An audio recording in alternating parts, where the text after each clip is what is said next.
Good morning, students. Today we are going to discuss a new topic, alternating currents. Before going to the amazing features of alternating current, let us watch a video. In this video, you can see the change in brightness of a bulb. A bulb is connected in series with an inductor, with an AC source. Now, when you insert a core into the inductor, the brightness of the bulb changes. See, the brightness of the bulb has decreased drastically. Whereas, if you do the same experiment with DC, you can see that only during the insertion of core, there is a dimming of the bulb.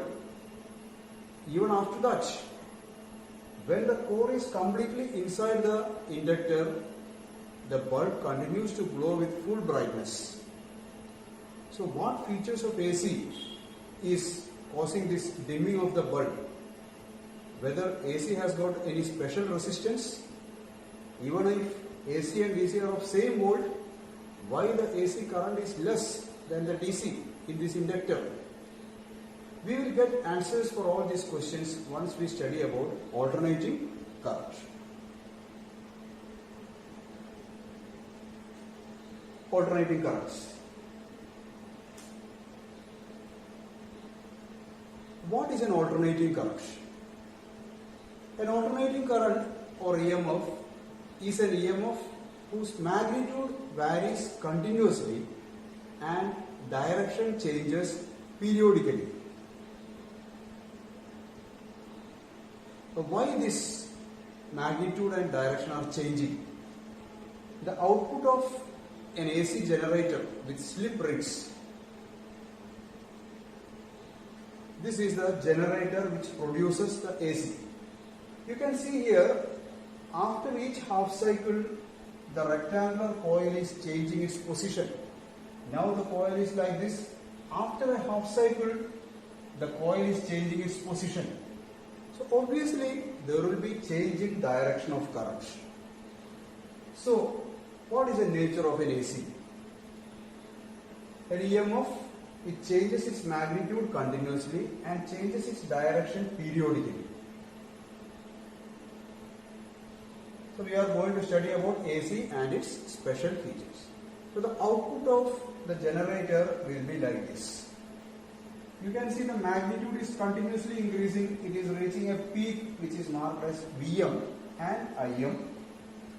Again reaching 0. Then it is going to the negative side. Negative means a change in direction. Again after completing a half cycle, it is going to the positive side. So the direction is changing periodically. Such a quantity is called alternating current. We use the word alternating current to represent not only current but to represent voltage, power, etc. When we use the word alternating current voltage, AC voltage, it is alternating current voltage which may appear to you as meaningless, but you take AC as just a name. So we will be using the terms AC voltage, AC power, etc. Okay? So this is the graphical representation of an alternating current or voltage. An alternating current or voltage can be represented as a sinusoidal function or a cosine function. When we represent it as a sine function, when P is 0, the value is 0. When we represent it as a cos function, at t is equal to 0, it is not 0 but at the peak. This is the only difference between sine function and cosine function. Other parameters like wavelength, frequency, everything is same. There is only just a phase difference of about 90 degrees. So these two forms are equivalent. You can represent voltage or current as sine function or cos function. Now, what is a problem with this type of time varying physical quantities? Suppose you take the average of this quantity. This quantity has positive values as well as negative values. For every positive value, there is a corresponding negative value. So, if you take a full cycle, the average value will become 0. So, how to overcome this process?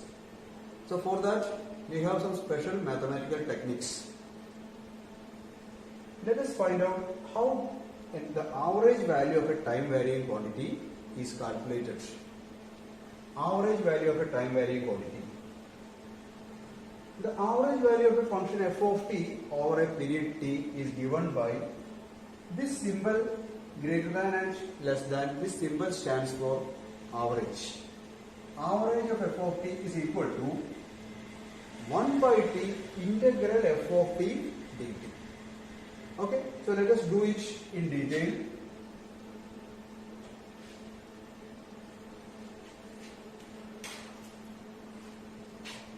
Let us take a function f of t is equal to sine omega t.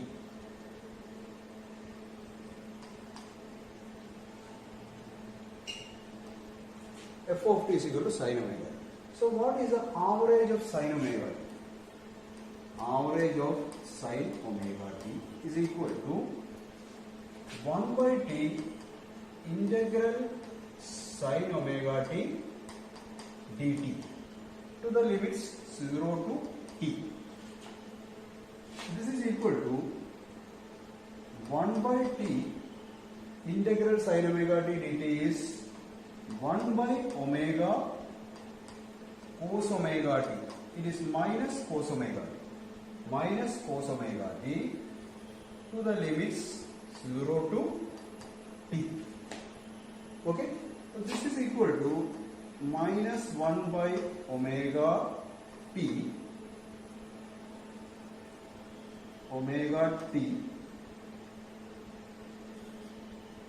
cos upper limit minus lower limit omega t minus cos 0. Now what is cos omega t?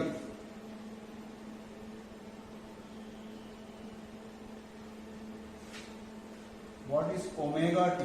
Omega t is equal to 2 pi. So this is equal to 1 by omega t or 1 by 2 pi cos 2 pi minus cos 0. So this is equal to 1 by omega t, 1 minus 1 is equal to 0. So we got the result, average of sine omega t from 0 to t is equal to 0. In the same way, we can prove that average of cos omega t is also 0. Average of sine 2 omega t is also 0. Average of cos 2 omega t is equal to 0, etc., etc. But if you take average of sine square omega t, this will be equal to 1 by 2. We are not going to the details. Mathematically, you can prove using the formula. So, we have seen that average of sine omega t, cos omega t, sine 2 omega t, etc. is 0. And average of sine square omega t, cos square omega t, etc. will be equal to 1 by. We will be using these results in the coming derivations.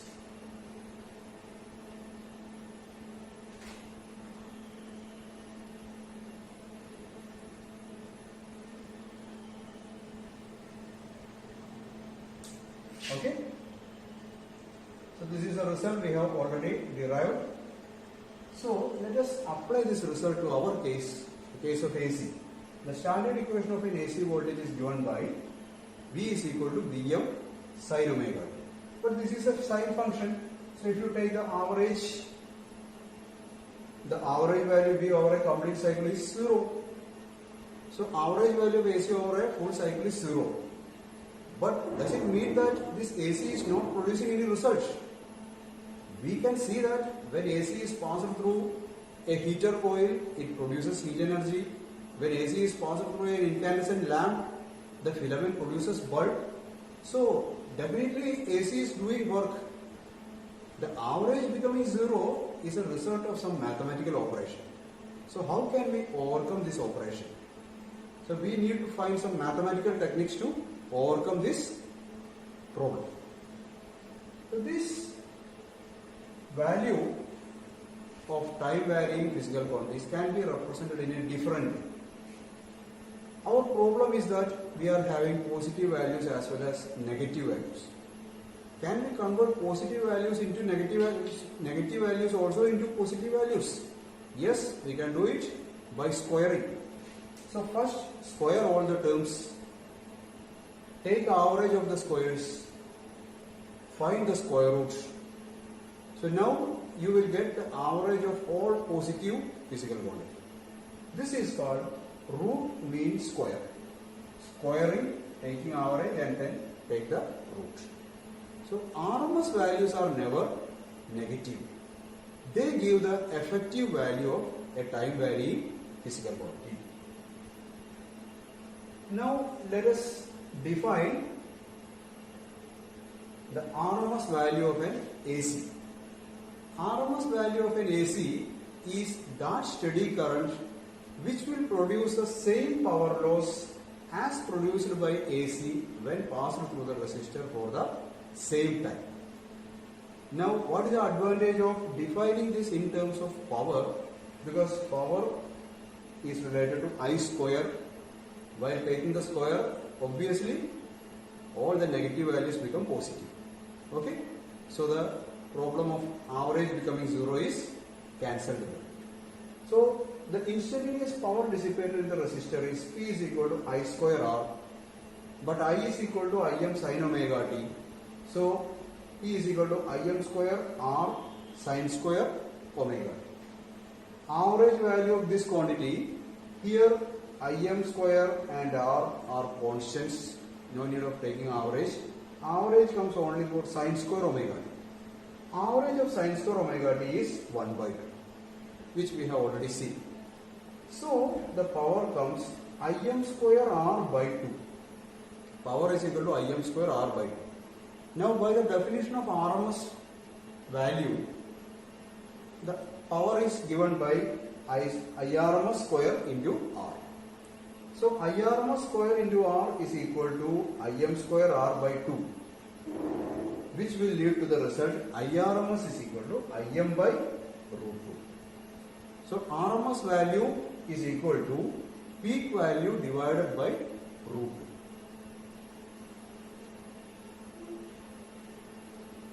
Similarly, taking the expression P is equal to V square by R, we can find that VRMS is equal to Vm by root. Okay, now this RMS value is a virtual value or effective value. All the specifications in the electrical appliances will be their RMS values. When we say 230 volt AC, it is a RMS value of AC. When we say a bulb is to be operated at 110 volts, it is a RMS voltage. Also we can prove that, we can note that the value, numerical value of 1 by root 2 is 0.707. So this is 70.7% of peak value. RMS value is 70.7% of peak value. Now there is another value, average value over T by 2. Using the same procedure, we can get average value over T by 2 is 63.7% of peak value. Now see the consequence of this RMS value. This is the AC which is varying from 0 to positive peak to 0 to negative peak, then to 0, continuously varying. This is producing certain amount of heat energy, you suppose. The same heat energy is produced by the steady value which is shown here, RMS value. This steady current also produces the same heat energy. See that this is much lesser than the peak value, 30% less than the peak value, but it is steady. It is never decreasing from that particular value. So this value and this value are practically effective. So we can explain all the properties, we can make all the calculations related to AC using the RMS value. So it is called the effective value.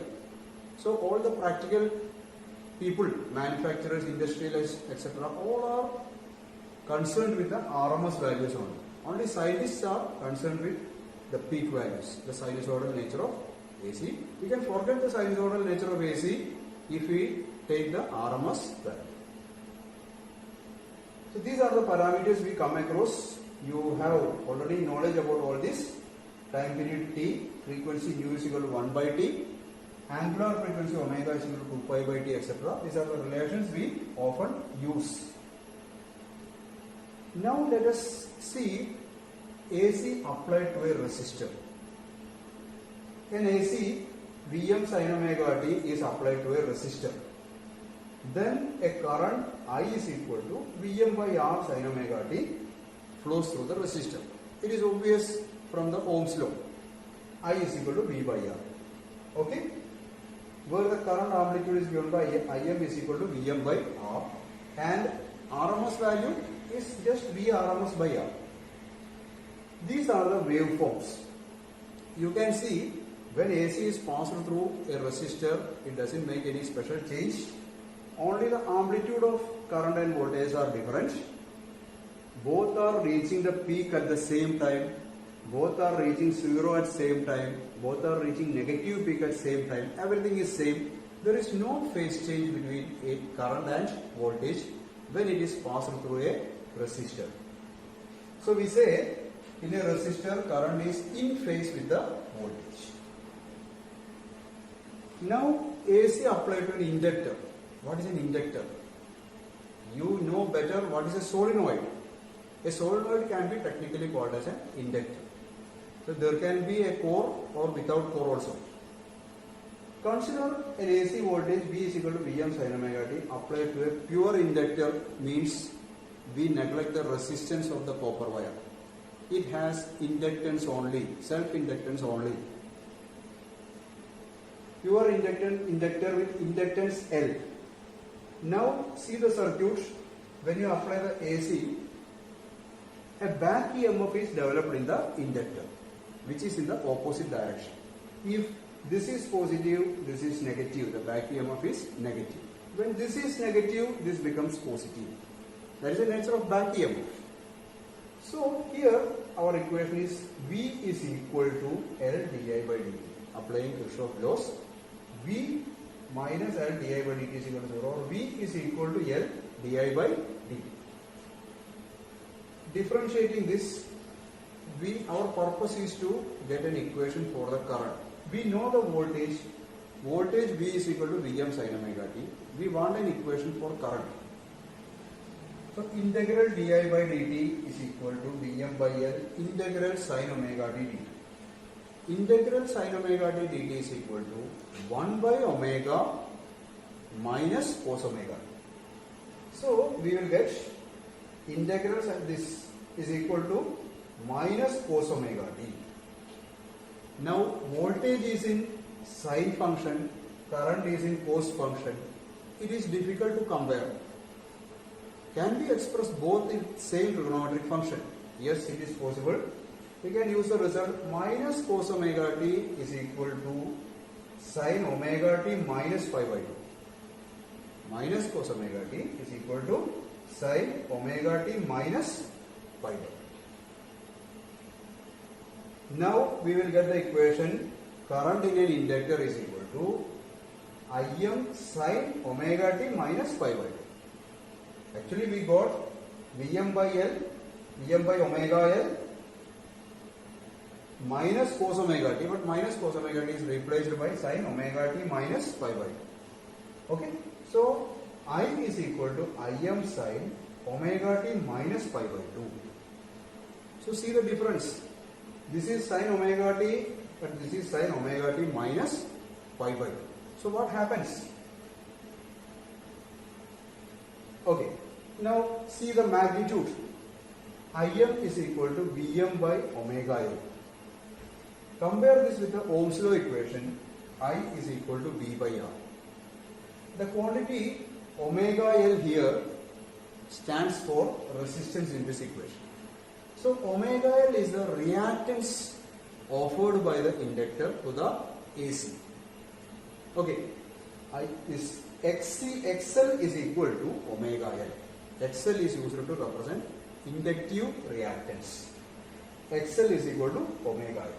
So this shows that the reactance of an inductor depends not only on the self-inductance value but also on the frequency omega. When omega is more, reactance is also more. So same voltage, but if frequency is more, the resistance is more. It also shows that for DC, where omega is equal to 0, XL is equal to 0. So remember our experiment. In our experiment, since it was AC source, it produced a decrease in the brightness because of increase in XL. But when it is DC, when omega is equal to 0, even if there is self-inductance, it does not affect the current because omega is 0. Self-inductance is there, but since frequency is 0, this inductor, self-inductance of the inductor causes no effect in DC. Or inductor plays no role in DC, it is just like a closed switch. An inductor is a closed switch. It doesn't have any resistance or its inductance is not affecting the DC. So it is a closed switch. Now see another feature. Current in an inductor I is equal to Im sin omega t minus pi by 2. So see the arguments of the trigonometric functions. This is omega t minus pi by 2. So it's clear that current is lagging behind the voltage by a phase difference pi by 2. Phase lag is just equivalent to time lag. If there is a phase lag of pi by 2, it is equivalent to a time lag of t by 4. Okay, you can compare the waves. 90 degree corresponds to 1/4 of the wave. So time lag of pi by 2 just indicates a phase lag of pi by 2 just indicates time lag of t by 4. So current starts t by 4 seconds after the voltage omega. So this is because of the back EMF produced in the inductors. So we note the result. In an inductor, the current lags behind the voltage by a phase angle pi by 2. Now let us see what is the effect of this in case of a capacitor. Let us apply a capacitor of capacitance C. A voltage V is equal to Vm sin omega t is applied across a capacitor. We know C is equal to Q by V or voltage V is equal to Q by C. Vm sin omega t is equal to Q by C. To find the current, our purpose is to find an equation for current. We know the voltage is Vm sin omega t. We want the current. So to get the current, I is equal to dq by dt. Q is equal to Cv. So I is equal to d by dt Vm C sin omega t. Vm sin omega t into C, which is equal to omega C Vm cos omega t. Now compare this. Okay, so here again the same problem. Current is in cosine function, voltage is in sine function. So these two are not matching. It is difficult to compare. So let us express current also in sine function. Cos omega t is equal to sine omega t plus pi by 2. So we can write I is equal to Im sin omega t plus pi by 2, where Im is Vm by 1 by omega c. See here omega c is in the numerator. So this is just equivalent to 1 by omega c in the denominator. 1 by x is equal to x. So I is equal to Im sin omega t plus pi by 2. Im is equal to Vm by 1 by omega c. So compare this with the Ohm's law equation. I is equal to V by R. So here in the place of R we have 1 by omega c. 1 by omega c is analogous to the resistance. So this is called the capacitive reactance, denoted by Xc. Capacitive reactance Xc is equal to 1 by omega c. So this shows that the reactance of an inductor also depends on the frequency, not only on the capacitance but also on the frequency. Here the relation is different. When omega is more, Xc will be less. When omega is less, Xc is more. That is, for high frequency AC, a capacitor offers less reactance. For low frequency AC, a capacitor offers more reactance. So this is utilized in the case of all music players. In music player, you know, there are high frequency signals and low frequency signals. We would like to send these signals to different speakers. So this can be done with the help of a capacitor.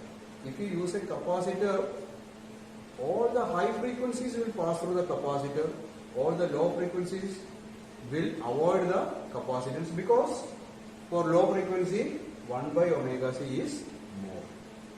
Okay? Similarly, you think what happens in the case of DC. When omega is equal to 0, Xc is equal to infinity. 1 by omega c is equal to infinity. This means a capacitor acts like an open switch in the case of DC. DC cannot conduct in case of a capacitor. Whereas capacitor can manage AC.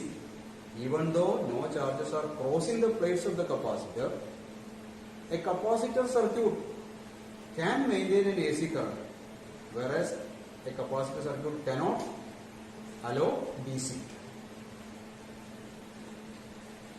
Now let us see the trigonometric features. V is equal to Vm sin omega t and I is equal to Im sin omega t plus pi by 2.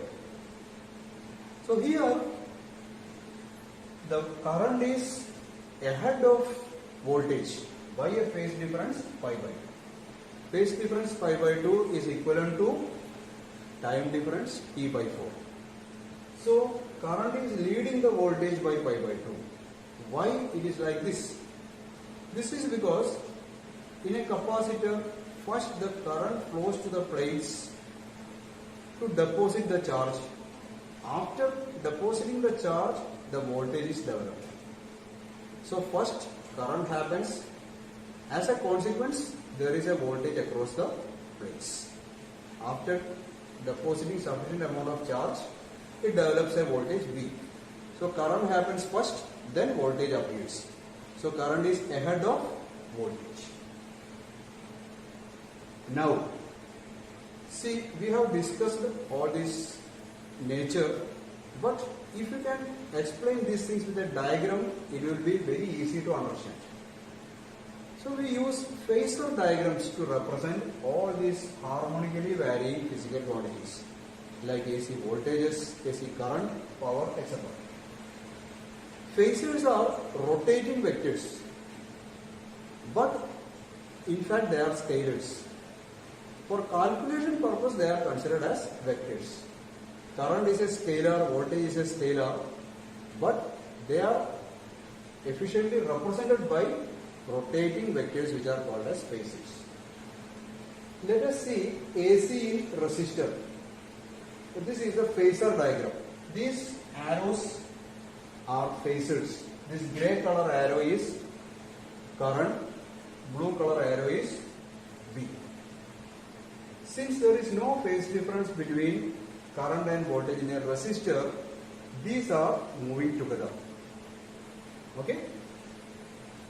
Whereas in case of an inductor, we have noted that in an inductor current lags behind voltage by pi by 2. So this is efficiently represented by the phasor diagram. When voltage is here, current is 90 degree behind. this relation is always maintained. AC applied to a capacitor. Here current is ahead of voltage. Voltage is same at the same position omega t. We represent voltage always at the same position because our voltage is V is equal to Vm sin omega t. So voltage is always at an angle omega t. Current is omega t plus pi by 2. Current is here. AC applied to a capacitor. Now let us visualize this.